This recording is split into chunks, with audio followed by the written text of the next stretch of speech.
Please. ఏ రాష్ట్రం యొక్క ప్రగతి అయినా ఆ రాష్ట్రంలో ఉన్న నగరాల యొక్క నిర్మాణము, నిర్వహణ, ఆ రాష్ట్రానికి వస్తున్న పెట్టుబడులను బట్టి ఆ రాష్ట్ర ప్రగతి నిర్ణయించబడుతుంది. భారతదేశంలో 140 కోట్ల జనాభా, చాలా రాష్ట్రాలు, కేంద్రపాలిత ప్రాంతాలు ఇవన్నీ ఉన్నా ఈ దేశంలో ప్రధానంగా 5 నగరాల గురించే మనం ఎక్కువగా చర్చించుకుంటున్నాం. Delhi political capital, Mumbai financial capital, Bengaluru IT capital, Chennai manufacturing పర్టికులర్గా automobile industry capital, Hyderabad pharma and liveable సిటీగా మనకు గుర్తింపు ఉంది. సో భారతదేశం యొక్క ఆర్థిక ప్రగతి, ఉద్యోగ ఉపాధి అవకాశాలు ఉండి ప్రపంచంలో ఈ దేశానికి గుర్తింపే ప్రధానంగా ఈ 5 నగరాల నుంచి మనకు గుర్తింపు ఉన్నదని మనం ఇక్కడ జ్ఞాపకం చేసుకోవాల్సిన అవసరం ఉన్నది అధ్యక్ష. అదేవిధంగా తమరు కూడా పార్లమెంట్ సభ్యుడిగా ఢిల్లీ వాతావరణం, ఢిల్లీలో ఉన్న కాలుష్యం, పొలిటికల్ క్యాపిటల్గా ఉన్న ఢిల్లీ ఈరోజు పాఠశాలలు సెలవిస్తున్నారు, పార్లమెంట్కి సెలవిస్తున్నారు, నగరంలో తిరిగే వాహనాలకు మీకు సెలవులు ఇస్తున్నారు, పరిశ్రమలను మూసేస్తున్నారు, వ్యవసాయానికి సంబంధించిన పనులను కూడా నియంత్రిస్తున్నారు. ఇట్లా అక్కడి కాలుష్యాన్ని నియంత్రించాలంటే రాష్ట్ర కేంద్ర ప్రభుత్వాలు విపరీతమైన వ్యయ ప్రయాసాలతో కూడుకున్న నిర్ణయాలు తీసుకొని అక్కడ నివసిస్తున్న ప్రజలకు అత్యంత ఇబ్బందికరమైన పరిస్థితులు ఈరోజు ఉన్నాయి అధ్యక్ష. అదేవిధంగా అధ్యక్ష, ఒకవేళ ముంబై చూస్తే వర్షం వచ్చిందంటే కదలలేని పరిస్థితి, ట్రాఫిక్లో ఒక్కొక్క ఇంచ్ కదలాల్సిన పరిస్థితి ముంబై నగరంలో ఉంది. ప్రపంచంలో ఉండే పెట్టుబడులు అన్నీ కూడా ఒక ఫైనాన్షియల్ క్యాపిటల్గా ఉన్న ముంబైలో ఈరోజు నివసించలేని పరిస్థితి. వ్యాపార కేంద్రాలు పెట్టుకుంటే ఉద్యోగులు సమయానికి ఆఫీస్కు రాలేని పరిస్థితి. బెంగళూరులో కూడా ఈరోజు ఇంట్లో నుంచి బయలుదేరితే ఎప్పుడు ఎయిర్పోర్ట్కి వెళ్తామో తెలియని పరిస్థితుల్లో ట్రాఫిక్ జామ్లు ఎన్నో సమస్యలు ఎదుర్కొంటున్నారు. మన చెన్నైలో చూసిన వర్షం వస్తే చెన్నై నగరంలోనే పడవలలో తిరగాల్సిన పరిస్థితి. సో ఈ ప్రధానమైన 4 మెట్రోపాలిటన్ నగరాలను, వాటి అనుభవాలను చూసిన తర్వాత అత్యంత ప్రశాంతంగా ఒక అద్భుతమైన వాతావరణంలో, ఇంతకుముందు సభ్యులు మహేష్ కుమార్ గౌడ్ గారు చెప్పినట్టు Hyderabad is lakes and rock city అని ఒక ప్రత్యేకమైన గుర్తింపే కాకుండా కులీ కుతుబ్ షాయిలు, నిజాంలు, ఆ తర్వాత వచ్చిన ప్రభుత్వాలు ఈ నగరాన్ని నిర్మించి విస్తరించి ఒక చారిత్రాత్మకమైన నగరంగా హైదరాబాద్ను తీర్చిదిద్దారు. మీరు ఏ ప్రాంతానికైనా వెళ్ళండి, అది ఓల్డ్ సిటీ అని మనం చర్చించుకుంటున్నాం, కానీ అది ఒరిజినల్ సిటీ. మీకు చార్మినార్ కానీ, ఏక్మినార్ కానీ, గుల్జారా హౌస్ కానీ, ఈ విధంగా ఫలక్నామా ప్యాలెస్ కానీ, ఇట్లా చెప్పుకుంటూ వెళ్తే ప్రతి ఏరియాలో కులీ కుతుబ్షాహి టూమ్స్ నుంచి తారామతి బారాదరి వరకు ఎక్కడ చూసినా ఒక చారిత్రాత్మకమైన కట్టడాలు ఉన్నాయి. సలార్జంగ్ మ్యూజియం కానీ, సిటీ కాలేజ్ కానీ, ఉస్మానియా హాస్పిటల్ కానీ, హైకోర్టు కానీ, ఉస్మానియా యూనివర్సిటీ కానీ, ఈరోజు మనం ఉన్న ఈ టౌన్ హాల్ కౌన్సిల్, ఈరోజు మనం ఇక్కడ ఒక అద్భుతమైన నిజాం కట్టించిన ఒక అద్భుతమైన పురాతన భవనంలో ఈరోజు మనం సభ నిర్వహించుకోవడం, ఇంత గొప్ప శోభతో కూడుకున్న సభలో ఈరోజు మనం పనిచేస్తున్నాం అధ్యక్ష. ఇట్లాంటి చరిత్ర కలిగిన ఒక అద్భుతమైన నగరం ఈరోజు మానవ తప్పిదాల వల్ల మనం కొన్ని సమస్యలను ఎదుర్కొంటున్నాం. ఇది ప్రకృతి వైపరీత్యాల వల్లనో లేకపోతే మన టెరైనే ఆ విధమైన సమస్యలు, మన భూభాగము, మన ప్రాంతమే ఆ సమస్యలతో కూడుకొని ఉన్నదంటే అది ఒక రకమైన సమస్య. కానీ ఈరోజు ప్రధానంగా మన నగరం ఎదుర్కొంటున్న ప్రధానమైన సమస్యల మానవ తప్పిదాల వల్ల వస్తున్న సమస్యలు. మానవ తప్పిదాలలో ప్రధానంగా ఈరోజు ఆర్థిక స్తోమత పెరిగింది. చాలామంది పెద్ద పెద్ద ఉద్యోగాలు చేసి ఆర్థికంగా ఒక్కొక్క కుటుంబం 2, 3, 4 కార్లు కొనుక్కునే పరిస్థితి వచ్చింది. సో ఈ కార్లు ప్రయాణించాలంటే మనకు రోడ్ల విస్తరణతో పాటు కార్ల పార్కింగ్ కోసం కూడా ఈరోజు మనం సరైన వసతులు ఏర్పాటు చేయాలి. షాపింగ్ మాల్స్ దగ్గర కానీ, కమర్షియల్ మాల్స్ దగ్గర కానీ, లేకపోతే ప్రజలు ఎక్కడైనా వినోదం కోసం, విహారం కోసం పోతే అక్కడ మనం పార్కింగ్ చేయాలి. వీటిని దృష్టిలో పెట్టుకొని గతంలోనే మనం మెట్రోను విస్తరించుకోవడం జరిగింది, ఎంఎంటీఎస్ రైలును విస్తరించుకోవడం జరిగింది, బస్ డిపోలను సిటీ అవుట్స్కట్స్కి తరలించడం జరిగింది, రైల్వే స్టేషన్లను ఈరోజు మనం మార్చుకొని అభివృద్ధి చేసుకొని ఈరోజు వివిధ ప్రాంతాలకు మనం చర్లపల్లి ప్రాంతాన్ని కూడా కొత్త కొత్త రైల్వే స్టేషన్లు ప్రతిపాదనలు తెచ్చి పూర్తి చేసుకోవడం జరుగుతుంది అధ్యక్ష. రవాణాలో రోడ్లు కానీ, అదేవిధంగా రైల్వే కానీ, ఎయిర్పోర్టు కానీ, పోర్ట్, ఇవి కీలకమైన పాత్ర పోషిస్తాయి. ఒకప్పుడు బేగంపేటలో ఉన్న ఎయిర్పోర్ట్ ఈరోజు మనం శంషాబాద్కు తరలించుకోవడం జరిగింది. సికింద్రాబాద్లో ఉండే రైల్వే స్టేషన్ మీద విపరీతమైన ఒత్తిడి ఉంది కాబట్టి ఈరోజు చర్లపల్లిలో కొత్త రైల్వే స్టేషన్ నిర్మించుకోవడం జరిగింది. ఆనాడు ప్రజలకు సౌకర్యంగా ఉండడానికి కీర్తిశేషులు జైపాల్ రెడ్డి గారు పట్టణాభివృద్ధి శాఖ మంత్రిగా ఉన్నప్పుడు, డాక్టర్ వైఎస్ రాజశేఖర రెడ్డి గారు ఆంధ్రప్రదేశ్ ముఖ్యమంత్రిగా ఉన్నప్పుడు మనం మెట్రోను తెచ్చుకోవడం జరిగింది. జైపాల్ రెడ్డి గారు అన్నాడు వైబుల్ గ్యాప్ ఫండ్ ప్రాజెక్టు నిర్మించడానికి అవసరమైన నిధులు సరిపోతలేదు అనుకున్నప్పుడు కేంద్ర ప్రభుత్వం నుంచే వైబుల్ గ్యాప్ ఫండ్ ఇచ్చి ఈరోజు మెట్రోని మనం నిర్మించుకున్నాం. ఆనాడు మనం మెట్రో నిర్మించుకున్నప్పుడు దేశంలో 2వ స్థానంలో ఉంటాం అధ్యక్ష. మొదటి స్థానం ఢిల్లీ ఉంటే 2వ స్థానం హైదరాబాద్ నగరం ఉండే. ఈరోజు 10-12 సంవత్సరాల నిర్లక్ష్యం వల్ల దేశంలో 9వ స్థానానికి మెట్రోలో మనం పడిపోవడం జరిగింది అధ్యక్ష. అందుకే ఈరోజు వీటన్నిటిని దృష్టిలో పెట్టుకొని మనం ఒక కార్యాచరణను తీసుకున్నాం, తెలంగాణ రైజింగ్ 2047.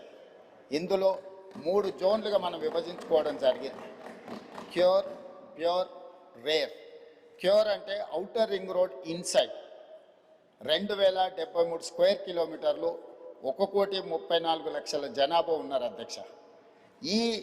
ఈ ప్రాంతం ఈరోజు కాలుష్యంతో కూడుకున్న పరిశ్రమలు ఉన్నాయి, రెడ్ కేటగిరీ ఇండస్ట్రీస్ ఉన్నాయి, ఆరెంజ్ కేటగిరీ ఇండస్ట్రీస్ ఉన్నాయి, సర్వీస్ సెక్టర్స్ ఉన్నాయి, చిన్న చిన్న వ్యాపారాలు ఉన్నాయి, అదేవిధంగా కూరగాయల కేంద్రాలు ఉన్నాయి, మార్కెట్స్ ఉన్నాయి, బేగం బజార్ లాంటి ప్రాంతాలు ఉన్నాయి, Kothapeta fruit market.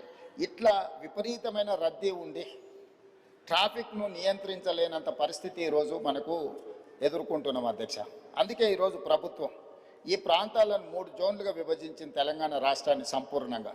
Outer ring road inside 2073 square కిలోమీటర్లను కోర్ అర్బన్ రీజన్ ఎకానమీగా, అంటే ఇది ఒక నివాసయోగ్యమైన ప్రాంతమే కాదు, ఆర్థికంగా రాష్ట్రానికి ఆదాయం తెచ్చిపెట్టే ప్రాంతంగా గుర్తించి ఈ ప్రాంతాన్ని ప్రక్షాళన చెయ్యాలని, ఈ ప్రాంతంలో ఉన్న పరిశ్రమలను తరలించడం ద్వారా ఆ పరిశ్రమలో ఉన్న ప్రాంతము ఈరోజు మనకు మల్టీ యూజ్ జోన్కి మార్చుకుంటే నిర్మాణాలకు అవకాశం ఉండి మధ్యతరగతి దిగువ తరగతి వాళ్ళు ఇల్లు కొనుక్కోవాలంటే వాళ్ళ కళ నెరవేరుతుంది, వాళ్ళు ఉన్న ప్రాంతంలోనే వాటిని నిర్మించుకోవడానికి అవకాశం ఉందని చెప్పి ఈరోజు బాలానగర్ కానీ, జీడిమెట్ల కానీ, నాచారం కానీ ఇతర ప్రాంతాలలో ఉన్న పరిశ్రమలు దాదాపుగా 9,000 ఎకరాల భూమి, రోడ్లు, లేఅవుట్లు, పార్కులు పోతే 4,500 దాకా దాదాపుగా శ్రీధర్ బాబు గారు వివరాలు చెప్తారు. ఈ భూమి అంతా కూడా ఇక్కడ కాలుష్యం వెదజల్లుతున్న పరిశ్రమలు ఉన్నాయి. ఈ కాలుష్యం వెదజల్లుతున్న పరిశ్రమలను ఔటర్ రింగ్ రోడ్ అవుట్ సైడ్కి తరలిస్తే ఈ భూమి అందులో పాటులోకి వస్తే అపార్ట్మెంట్స్ నిర్మాణం కానీ, హౌసింగ్ కాలనీస్ కానీ వస్తే చాలామంది మధ్యతరగతి దిగువ తరగతి వాళ్ళు ఇల్లు కొనుక్కోవడానికి అవకాశం ఉంటుంది, నివాసయోగ్యమైన ప్రాంతంగా ఉంటుంది. ఈ కాలుష్య పరిశ్రమలను తరలించడం వల్ల ఇక్కడ కాలుష్యాన్ని నియంత్రించినట్టు ఉంటుంది అనేది మొట్టమొదటి ప్రణాళిక అధ్యక్ష. అదేవిధంగా రోడ్లను 3 రకాలుగా విభజించినాం అధ్యక్ష. 1 underpass, 2 surface, 3 elevated corridors. ఒకే ప్రాంతంలో ట్రాఫిక్ ఒక జంక్షన్కి వస్తే ఆ జంక్షన్లో సిగ్నల్స్ వల్ల 3 నిమిషాలు సిగ్నల్ పడితే 7-8 కిలోమీటర్ల ట్రాఫిక్ జామ్ అయిపోతుంది. అందుకోసమని ఈ ట్రాఫిక్ నుంచి నిరంతరం ప్రయాణం జరిగేటట్టే ఉండాలి, కొత్త స్లోగా పోయినా కూడా ఆగకుండా పోవాలనే దాంతో అండర్ పాస్లు, సర్ఫేస్ రోడ్ లెవెల్లో, ఎలివేటెడ్ కారిడార్స్ 3 రకాలుగా విభజించి ఈరోజు మనం ప్రణాళికలు తీసుకున్నాం. దానికి సంబంధించి రాతపూర్వకంగా 29 ప్రాంతాలలో జరుగుతున్న పనులను ఈరోజు మీ ముందర పెట్టడం జరిగింది అధ్యక్ష. అదేవిధంగా ఈరోజు అత్యధిక జనాభా ప్రయాణం చేసే మెట్రోను ఈరోజు విస్తరించాలనుకున్నాం. మెట్రోను విస్తరించడానికి ఈరోజు ప్రయత్నం చేస్తే ఎల్లంటి మేము ఈ వ్యాపారంలో ఉండదలుచుకోలేదు, విస్తరణకు మేము అనుకూలం కాదు అని తేల్చాం. కేంద్ర ప్రభుత్వం ఏం నిబంధన పెట్టిందంటే మీరు విస్తరణకు ఎల్లంటి అయినా ముందుకు రావాలి, లేదు అంటే ఆ ఎల్లంటి సంస్థను రాష్ట్ర ప్రభుత్వం అయినా స్వాధీనం చేసుకోవాలి.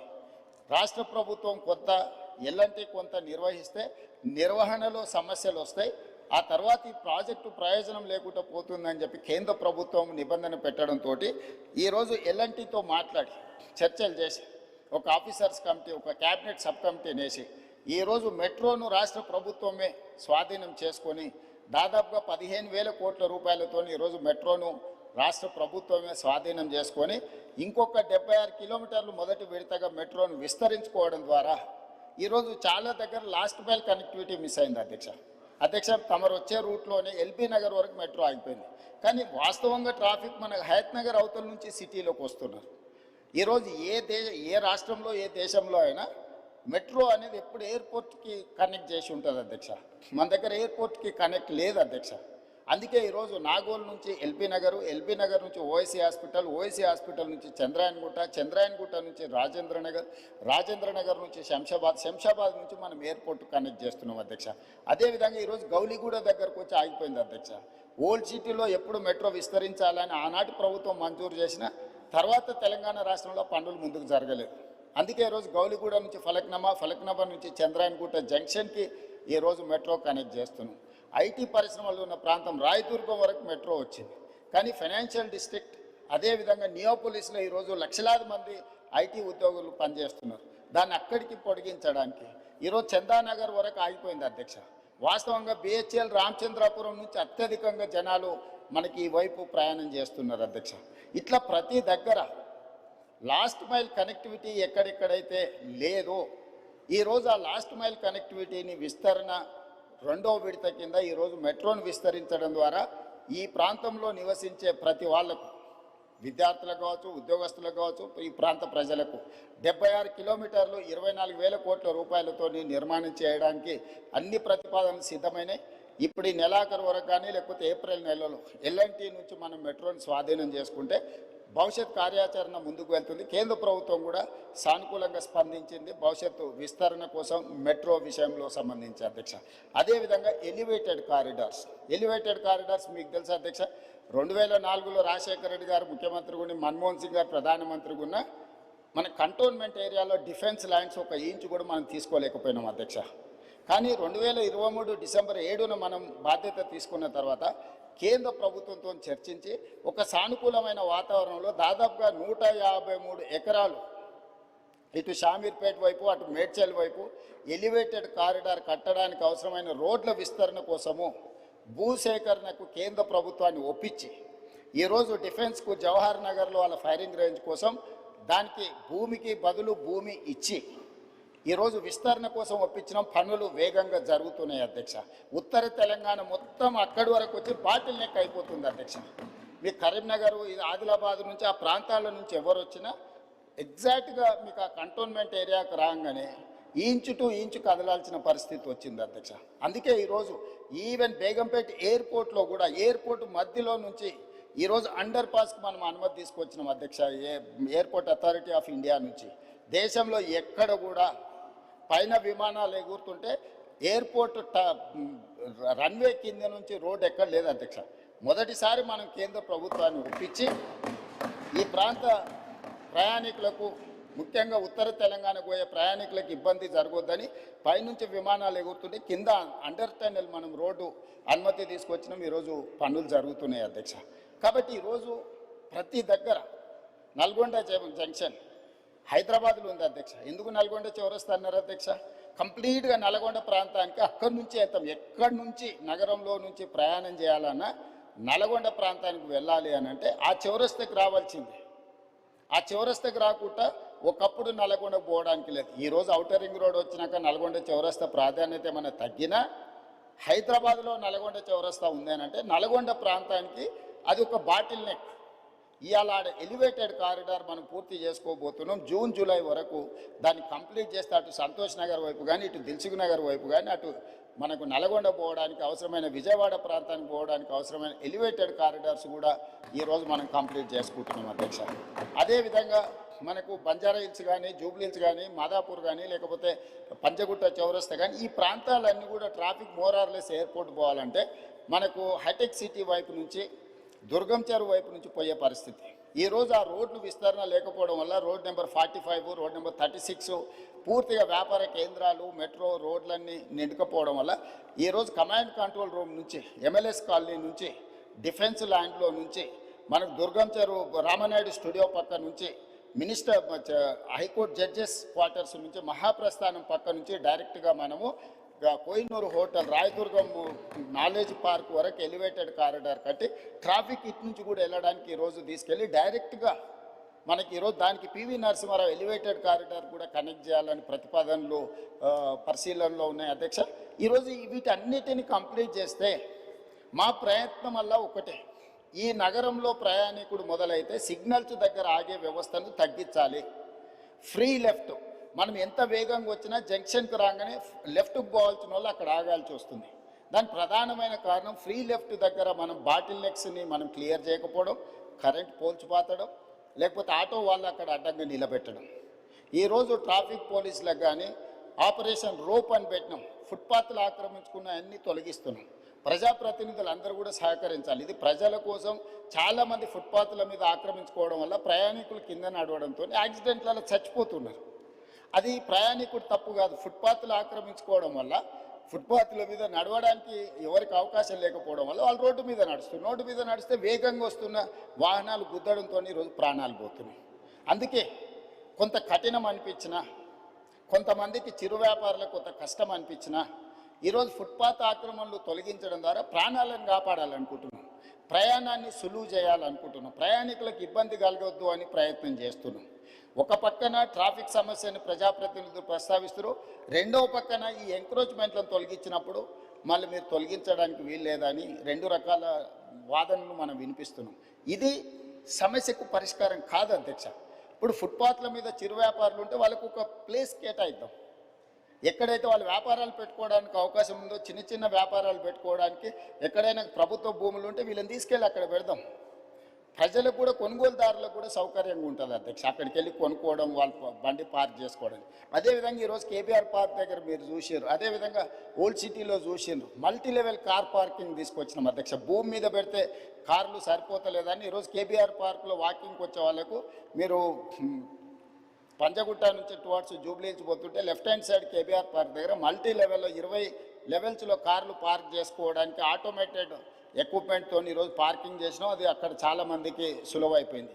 ఈ మధ్యలోనే మనం నాంపల్లి ప్రాంతంలో multi level car parking inaugurate చేసుకున్నాం. సో ఇదన్నీ కూడా రిఫార్మ్స్లో భాగంగా, ఒకటి వాహనాలు ప్రయాణించడానికి అవసరమైన ఏర్పాట్లు చేయడం, రెండు నిలుపుకోవాలనుకున్న వాహనదారులకు రోడ్డు మీద లేకపోతే ఇతర ప్రాంతాలలో పార్కింగ్ లేకపోవడం వల్ల మల్టీ లెవెల్ కార్ పార్కింగ్ ఏర్పాటు చేయడం. అదేవిధంగా ఒక కారులో ఒక్కొక్కరు ప్రయాణించే కంటే మల్టీ ట్రాన్స్పోర్టేషన్ అంటే మెట్రో కానీ ఇతర బస్సులు కానీ ఇవి కానీ ఫ్రీగా ప్రయాణించడానికి అవసరమైన ప్రయాణాలు కూడా ఈరోజు మనం ఏర్పాటు చేయాలని అనుకుంటున్నాం. దీంట్లో భాగంగా సిటీని కంప్లీట్గా కోర్ అర్బన్ రీజన్ ఎకానమీ ఏదైతుందో, ఔటర్ రింగ్ రోడ్ ఇన్సైడ్ 2073 కిలోమీటర్లు ఏదైతుందో దీన్ని సర్వీస్ సెక్టర్గా మారుస్తున్నాం స్పీకర్ సార్. ఎందుకు అని అంటే ఈ ప్రాంతంలో పరిశ్రమలు ఉంటే ఈ పరిశ్రమలు వెదజల్లే కాలుష్యం వల్ల ఇది ఢిల్లీ లాగా మళ్ళొక్క కాలుష్య నగరంగా మారబోతుంది. అందుకే హిల్ట్ పాలసీ తీసుకొచ్చినాం. ఎవరికైతే భూమి ఉందో, ఎవరైతే పరిశ్రమల కోసం 50 ఏళ్ళ 60 ఏళ్ళ కింద కొనుగోలు చేసిండ్రో, మీ పరిశ్రమలో ఔటర్ రింగ్ రోడ్ అవుట్ సైడ్కి మీరు తరలించుకోండి, ప్రభుత్వ భూమి ఇస్తుంది. ఈ భూములను మీరు మల్టీ జోన్ కింద కన్వర్షన్ ఇస్తాం, దానికి ప్రభుత్వం కొంత ఛార్జ్ చేస్తుందని మేము ఒక జీవో తీసుకొచ్చిన హిల్ట్ పాలసీ తెచ్చినాం. దాని మీద కూడా ఆరోపణలు చేసి గందరగోళం చేసి ఈ రకంగా చేయడం వల్ల మనం ఏదైతే ఈ ట్రాఫిక్ను మనం ఒక సరైన దారిలో పెట్టాలనుకుంటున్నాం దానికి అడ్డంకిగా మారుతుంది అధ్యక్ష. ఇవేవి భూములు దారదత్తం కాదు. వాళ్ళు 30, 40, 50 ఏళ్ళ కింద పరిశ్రమల కోసం కొనుక్కున్న భూములను వినియోగ మార్పిడి చేస్తున్నాం. ఇండస్ట్రియల్ జోన్లు ఉన్నాయి అధ్యక్ష, ఇప్పుడు వాటిని మల్టీ జోన్ కన్వర్షన్ చేస్తున్నాం. మేము యాజమాన్యపు హక్కులు ఎవరికి అందిస్తలేము. అవి కూడా నోటిఫైడ్ చేసిన పరిశ్రమలను కూడా ఆ జీవోలో నోటిఫై చేసిండ్రు మా మంత్రి గారు. కాబట్టి దీన్ని కూడా ఈ నగరంలో ఉండే ముఖ్యంగా ప్రజాప్రతినిధులు అర్థం చేసుకొని సహకరించాల్సిన అవసరం ఉన్నది. అదేవిధంగా outer ring road out side ఇప్పుడు రీజనల్ రింగ్ రోడ్ రాబోతుంది అధ్యక్ష. కేంద్ర ప్రభుత్వం నార్థన్ పార్ట్కి ఆల్మోస్ట్ ఆమోదం తెలిపింది. Highway number, national highway number కూడా ఉంది, ఇచ్చింది 161AA. సో 160 కిలోమీటర్స్కి ఇప్పుడు ఈరోజు నేషనల్ హైవే అథారిటీ కింద ring road regional ring road కట్టడానికి ఇచ్చి ఇప్పుడు సదరన్ పార్ట్ కూడా అడుగుతున్నాం. అది 360 కిలోమీటర్లు రాబోతుంది అధ్యక్ష. ఈ 360 కిలోమీటర్లు ఎప్పుడైతే రీజనల్ రింగ్ రోడ్ వస్తుందో, outer ring road 160 kilometres, regional ring road 360 kilometres. ఈ రీజనల్ రింగ్ రోడ్కి అవుటర్ రింగ్ రోడ్ నుంచి రీజనల్ రింగ్ రోడ్కి రేడియల్ రోడ్స్ వేస్తున్నాం అధ్యక్ష. మొట్టమొదటి కొంగర కలాన్ ఎగ్జిట్ నుంచి ఆమన్గల్ వరకు దాదాపుగా 50 కిలోమీటర్లు ఈరోజు 100 మీటర్లతోని మనము ఈరోజు రేడియల్ రోడ్ 1 వేసుకుంటున్నాం అధ్యక్ష. రెండవది హిమాయత్ సాగర్ జంక్షన్లో మనం హైదరాబాద్ హబ్ కింద క్రియేట్ చేసి ఒకటి లెఫ్ట్కు చందన్వల్లి సీతారాంపూర్ ఇండస్ట్రియల్ పార్క్, అక్కడి నుంచి కొడంగల్ వరకు రేడియల్ రోడ్ ఒకటి వేసుకుంటున్నాం. అక్కడి నుంచి మూసీ మీదకి, అంటే హిమాయత్ సాగర్లో మూసీ మీదకి ఎలివేటెడ్ కారిడార్ స్టార్ట్ అయితే రామోజీ ఫిలిం సిటీ దగ్గర ఉన్న గౌరెల్లి వరకు ఈరోజు మనం ఎలివేటెడ్ కారిడార్ వేసుకుంటున్నాం అధ్యక్ష. సిటీ మధ్యలో నుంచి ఈ రవాణా సౌకర్యం ఏర్పాటు చేస్తే ఈరోజు మీకు హిమాయత్ సాగర్ నుంచి గౌరెల్లికి పోవాలంటే రామోజీ ఫిలిం సిటీ వైపు నుంచి వెళ్తే 69 కిలోమీటర్లు అవుతుంది. పటాన్ చెరువు నుంచి పోవాలని అంటే దాదాపుగా మీకు 80 కిలోమీటర్లు అవుతుంది అధ్యక్ష, 90 కిలోమీటర్లు అవుతుంది. సో ఈ మధ్యలో నుంచి వెళ్తే 35 కిలోమీటర్లనే మనము నార్సింగ్ నుంచి మనం డైరెక్ట్గా గండిపేట నుంచి గౌరెల్లి వరకు 40 కిలోమీటర్లు ప్రయాణం చేస్తే ఎలివేటెడ్ కారిడార్లో మనం చేరుకుంటాం అధ్యక్ష. సిటీలో ఉన్న వాళ్ళు కూడా ఎక్కడికి వెళ్ళాలన్నా సుదూరం ప్రయాణం చేయాల్సి వస్తుంది. అందుకే ప్రతి దగ్గర ఇప్పుడు చార్మినార్ గౌలిగూడ బ్రిడ్జ్ దగ్గర ఒక ట్రంపెట్ వస్తుంది, మన చాదర్గట్టు బ్రిడ్జ్ దగ్గర ఇంకొక ట్రంపెట్ వస్తుంది, నాగోల్ దగ్గర ఇంకొక ట్రంపెట్ వస్తుంది, అంబర్పేట్ జంక్షన్లో మీకు ఒక ట్రంపెట్ వస్తుంది. అంటే సిటీలో ఉన్న వాళ్ళు డైరెక్ట్గా ఎలివేటెడ్ కారిడార్ ఎక్కేసి సిటీ బయటకు వెళ్ళడానికి అవసరమైన ప్రయాణం చేయడానికి ఈరోజు సిటీ మధ్యలో నుంచి ఒక బ్రహ్మాండమైన elevated corridor all along with Musi. మన భూసేకరణ కూడా ఎక్కువ ఉండదు. ఎలివేటెడ్ కారిడార్ మూసీతో పాటు చేసుకుంటే మూసీ సుందరీకరణతో పాటు మూసీ బఫర్ జోన్లో మనము యాక్టివిటీ జోన్ కింద మార్చుకొని ఈ ఎలివేటెడ్ కారిడార్ నిర్మించుకుంటే హైదరాబాద్ ఒక అద్భుతమైన నగరంగా మారుతుంది అధ్యక్ష. ఈరోజు మూసీలో ఫ్రెష్ వాటర్ని ఫ్లో చేయడానికి గోదావరి జలాలను 20 టీఎంసీలు హైదరాబాద్ నగరానికి తరలిస్తున్నాం. 17.5 టీఎంసీలు తాగునీటి కోసం, 2.5 టీఎంసీలు హిమాయత్ సాగర్ ఉస్మాన్ సాగర్లో పోసి మూసీ మొత్తం ఆ నీళ్ళను ప్రవహిస్తే కింద నల్గొండలో వ్యవసాయానికి ఉపయోగపడే విధంగా ఒక ఫ్రెష్ వాటర్ని ఫ్లో చేస్తాను. మూసీలో ఉన్న కాలుష్యం ఈరోజు నగరంలో ఉండే అన్ని డ్రైనేజ్ వ్యవస్థలన్నీ అక్కడికి వస్తున్నాయి అధ్యక్ష. నగరంలో 783 స్క్వేర్ కిలోమీటర్లు టెరేన్ ఇట్లు ఉండడం వల్ల ఇక్కడ ఉండే డ్రైనేజ్ వ్యవస్థ కానీ, వర్షాలు కానీ, కాలుష్యం నీరు కానీ, పరిశ్రమల నీళ్లు కానీ మూసీలకి వచ్చి చేరుతున్నాయి అధ్యక్ష. ఈరోజు ఈ డ్రైనేజ్ వ్యవస్థను మొత్తం అరెస్ట్ చేసి సివరేజ్ ట్రీట్మెంట్ ప్లాంట్లు పెట్టి ఆ వాటర్ని ట్రీట్ చేసి ఆ వాటర్ని కూడా హైదరాబాదు నగరంలో కన్స్ట్రక్షన్ పరిశ్రమలకు వాడాలని, ఇండ్లు కట్టుకోవడానికి, నిర్మాణానికి వాడడానికి, పరిశ్రమల నీళ్లు వాడడానికి, డేటా సెంటర్స్కు నీళ్లు చాలా అవసరం అధ్యక్ష. ఈ గ్రే వాటర్ని డేటా సెంటర్స్కి ఇవ్వడానికి ఈరోజు ఒక బ్రహ్మాండమైన ప్రణాళికతో మనం ముందుకు వస్తున్నాం అధ్యక్ష. ఈ నగరాన్ని మొత్తం ఈరోజు కోర్ అర్బన్ రీజియన్లో పెరి అర్బన్ రీజియన్, ఈ పెరి అర్బన్ రీజియన్లో కూడా పరిశ్రమలు పెట్టడానికి అవసరమైన మ్యానుఫ్యాక్చరింగ్ జోన్ క్రియేట్ చేసినాం. అది 10,000 స్క్వేర్ కిలోమీటర్లు అధ్యక్ష. Outer ring road out side, regional ring road inside 10,000 square కిలోమీటర్ల ప్రాంతంలో పరిశ్రమలు పెట్టడానికి అవసరమైన ప్రణాళికలన్నీ సిద్ధం చేసి రేడియల్ రోడ్స్ వేసి భారత్ ఫ్యూచర్ సిటీ అని ఒక 30,000 ఎకరాలలో ఒక కొత్త నగరాన్ని నిర్మించాలని ఈరోజు ఒక బ్రహ్మాండమైన ప్రణాళికతో, ఒక కార్యాచరణతో మనం ముందుకు వస్తున్నాం అధ్యక్ష. సో ఈ ప్రణాళికలన్నీ కూడా ఈరోజు మన సభ్యులు ఏదైతే ప్రశ్నలు అడిగినరో, ట్రాఫిక్ రిలేటెడ్ ఎలివేటెడ్ కారిడార్స్ ఏమైనా అంటుండ్రో, ఈ నగరానికే పరిమితం చేయకుండా 2,000 స్క్వేర్ కిలోమీటర్ల పైన ఉన్న కోర్ అర్బన్ రీజను దానిపైన 10,000 స్క్వేర్ కిలోమీటర్లకు విస్తరించి రీజనల్ రింగ్ రోడ్డు లోపల ఒక బ్రహ్మాండమైన అద్భుతమైన నగరము, నగరంతో పాటు నిర్మాణానికి అవసరమైన పరిశ్రమలు పెట్టడానికి అవసరమైన కార్యాచరణని, ట్రంక్ ఇన్ఫ్రాస్ట్రక్చర్ని ఈరోజు డెవలప్ చేయాలనుకున్నాం. Regional ring road outside నుంచి దాదాపు 1,00,000 స్క్వేర్ కిలోమీటర్లు ఉంటుంది అధ్యక్ష తెలంగాణ. ఆ తెలంగాణ మొత్తం వ్యవసాయ ఆధారిత పరిశ్రమలు, వ్యవసాయాన్ని చేయాలని ఒక కాంప్రహెన్సివ్ ప్యూర్ రేర్, ప్యూర్లో వచ్చేసి సర్వీస్ సెక్టర్, ప్యూర్లో వచ్చేసి మ్యానుఫ్యాక్చరింగ్ సెక్టర్, రేర్లో వచ్చేసి అగ్రికల్చర్ సెక్టర్, అంటే ఒక కాంప్రహెన్సివ్ ప్రణాళిక. ఈ కార్యాచరణ మొత్తం అమలు చేయడానికి ఇప్పుడు మనం పాలసీని అడాప్ట్ చేసుకున్నాం అధ్యక్ష.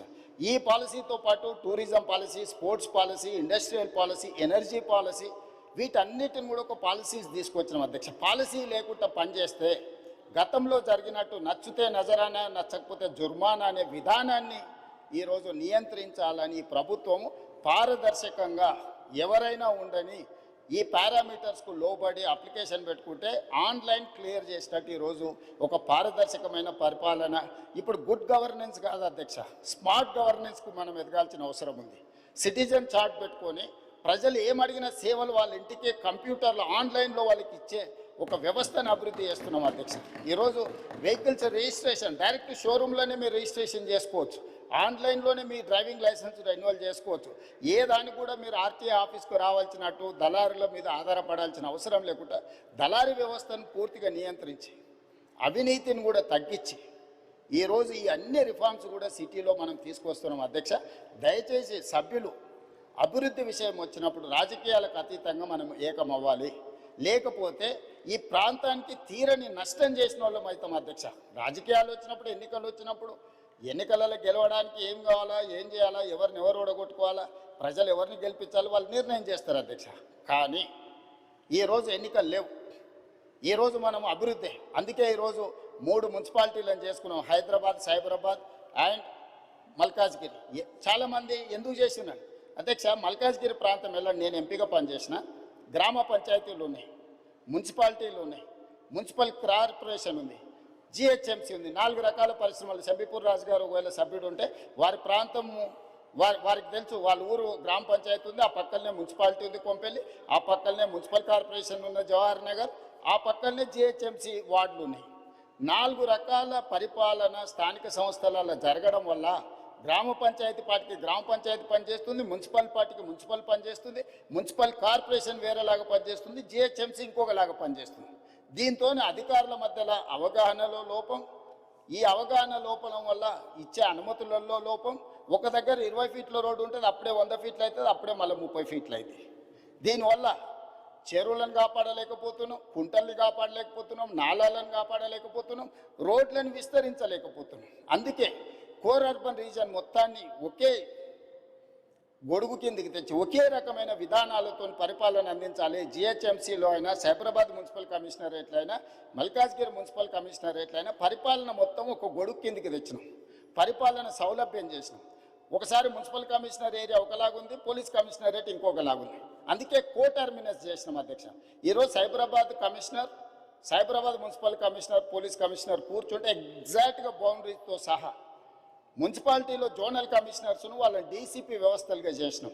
ఒక డీసీపీ ఒక జోనల్ కమిషనర్ కూర్చున్నాడంటే ఎగ్జాక్ట్గా ఒక ఇంచు కూడా, ఒక ఇల్లు కూడా తేడా లేకుండా ఏ నిర్ణయం తీసుకుని అమలు చేసినట్టు, ట్రాఫిక్ కావచ్చు, నిర్మాణం కావచ్చు, లేకపోతే కాలుష్య నియంత్రణ కావచ్చు. సో ఈ రకంగా చేసుకున్నాం. మిగతా రంగారెడ్డి ప్రాంతాన్ని మనం ఫ్యూచర్ సిటీ కమిషనరేట్ కింద పోలీస్ కమిషనరేట్ చేసినాం అధ్యక్ష.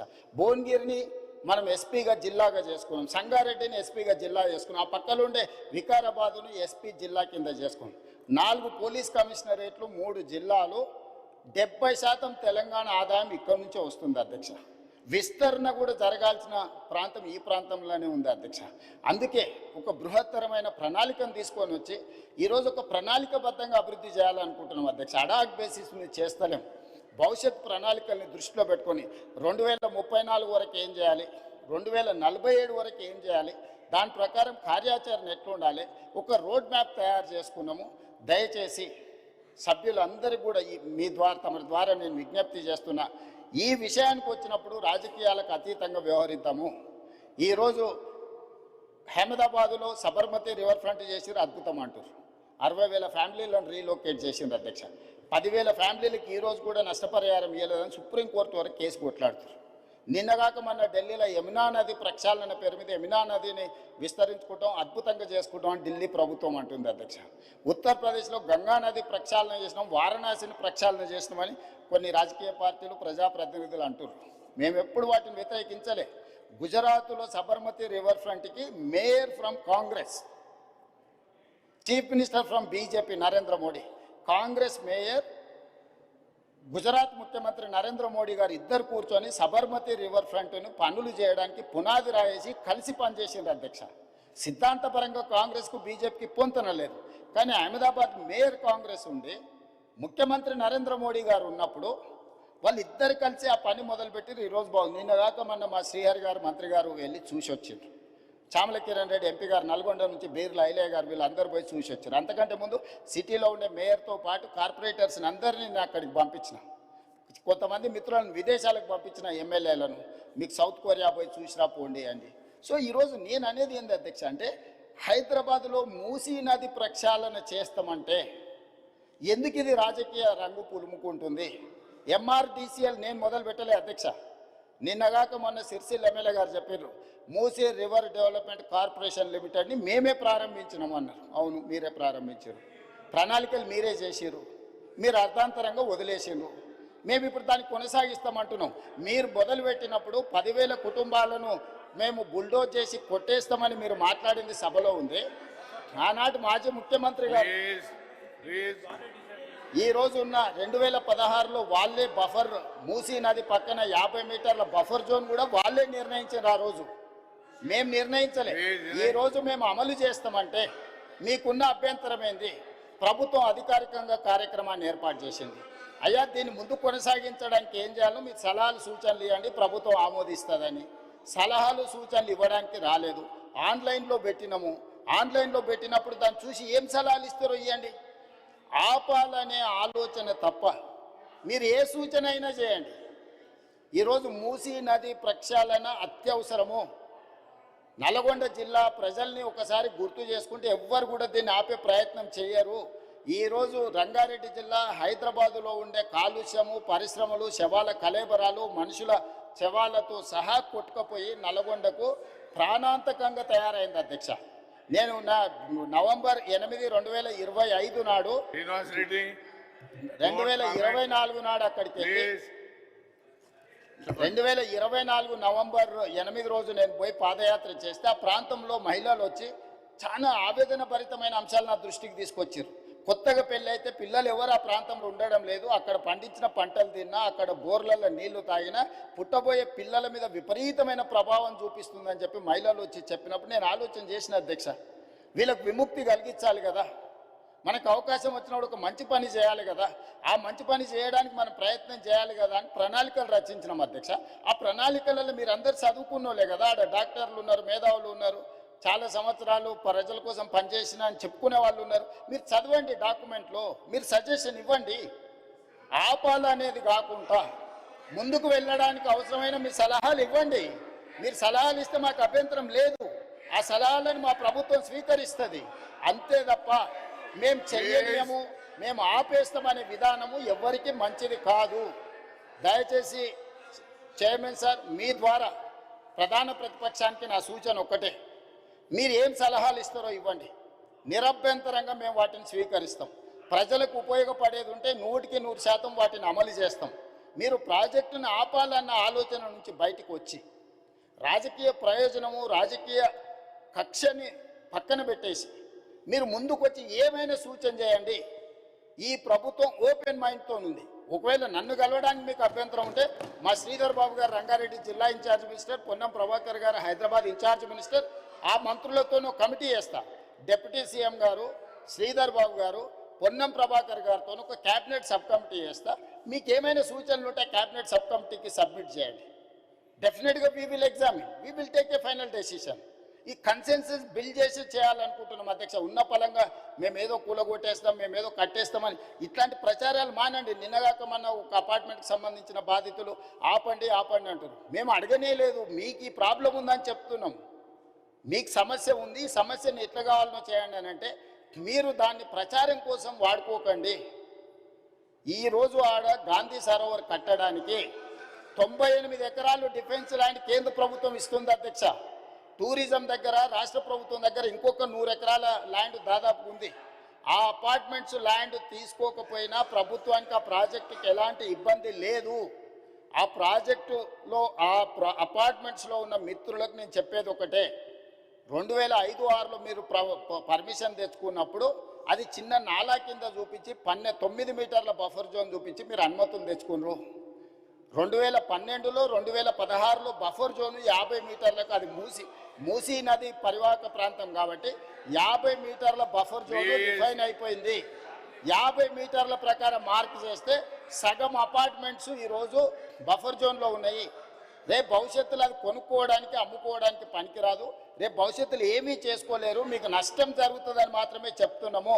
వాళ్ళకి ఇష్టమైతే ఆ ల్యాండ్ ప్రభుత్వ అభివృద్ధిలో భాగస్వామ్యం ఇప్పుడు చేస్తే వాళ్ళకు నష్టపరిహారం ఇచ్చి ప్రత్యామ్నాయం చూపించడానికి మాకు అభ్యంతరం లేదు అధ్యక్ష. ఎవరిని నిరాశ్రయులను చేస్తలేము అధ్యక్ష.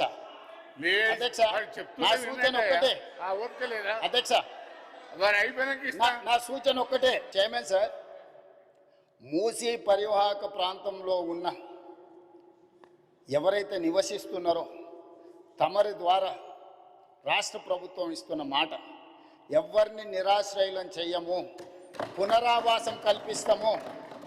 నిరాశ్రయులను చేసి వీధిలో పడేయడం వేరు, అభివృద్ధిలో భాగంగా నష్టపోతున్న వాళ్ళకు పునరావాసం కల్పించడం వేరు. రాష్ట్ర ప్రభుత్వం ప్రతి ఒక్కరికి పునరావాసం కల్పిస్తుంది, మెరుగైన జీవన విధానానికి అవసరమైన ప్రమాణాలను పెంచుతుంది, విద్య వైద్యాన్ని అందిస్తుంది, మహిళా సంఘాలకు వ్యాపారం చేసుకోవడానికి అవసరమైన ఆర్థిక సహాయాన్ని అందిస్తుంది. ఎవరిని కూడా నిరాశ్రయులను చెయ్యము. తమరి ద్వారా ఆ నిర్వాసితులని వీళ్ళు ఏదైతే వాళ్ళని ఉసిగొల్పుతున్నారో వాళ్ళకి నేను మాటిస్తున్నా అధ్యక్ష, ఏ ఒక్కరికి కూడా నష్టం చెయ్యము. మీకు మెరుగైన వసతులను ఏర్పాటు చేసి మిమ్మల్ని తరలిస్తాము. కాబట్టి ప్రాజెక్టు నిర్మించుకుంటూనే దానివల్ల ఎవరికైనా ఇబ్బంది కలిగితే వాళ్ళకి ప్రత్యామ్నాయ ఏర్పాట్లు చేద్దాం అధ్యక్ష. మీరు స్పష్టంగా సభ్యులందరూ కూడా మీరు చెప్పండి అధ్యక్ష. నేను మీ ద్వారా మూసీ పరివాహక ప్రాంతంలో నివసిస్తున్న పేదలకు నేను అష్యూర్ చేస్తున్నా, నేను అసెర్టైన్ చేస్తున్నా, ఎవరు రాజకీయ ప్రయోజనాల కోసం మిమ్మల్ని ఉసిగొల్పాలన్నా మీ భావోద్వేగాలను స్వార్థ ప్రయోజనాలకు వాడుకోవాలనుకుంటే వాళ్ళ ఉచ్చులో పడకండి. నేను అధికారులను మీ దగ్గరికే పంపించినా, మళ్ళీ పంపిస్తా, ప్రజాప్రతినిధులను పంపిస్తా. ఎంఐఎం పార్టీతో నేను చర్చించి ఎమ్మెల్యేలతో మాట్లాడినా, దాదాపుగా 7 మంది ఎమ్మెల్యేలు ఆ పరివాహక ప్రాంతంలోనే ఉన్నారు. ఆ పార్టీ అధ్యక్షునితో మాట్లాడినా, ఆ ఎమ్మెల్యేలతో మాట్లాడినా, బఫర్ మార్క్ మూసీ పరివాహక ప్రాంతాన్ని నిర్ణయించి బఫర్ జోన్ను నిర్ణయించి ఎవరెవరు బాధితులు వాళ్ళందరినీ కూడా ఏ రకంగా వాళ్ళకు సహాయం అందించాలో ఆ సహాయాన్ని అందించే బాధ్యత ఈరోజు ప్రభుత్వం తీసుకుంటుంది. కాబట్టి దయచేసి అపోహలు సృష్టించకండి, అనవసరమైన రాద్ధాంతం చెయ్యకండి. హైదరాబాదు నగరాన్ని అభివృద్ధి చేసుకుందాం. సభ్యులు ఒక మంచి ప్రశ్న అడిగినారు, అందుకే సుదీర్ఘంగా తమరి ద్వారా నగర ప్రజలకు రాష్ట్ర ప్రజలకు వివరించే అవకాశం కల్పించినందుకు తమరికి ధన్యవాదాలు తెలియజేస్తున్నా అధ్యక్ష.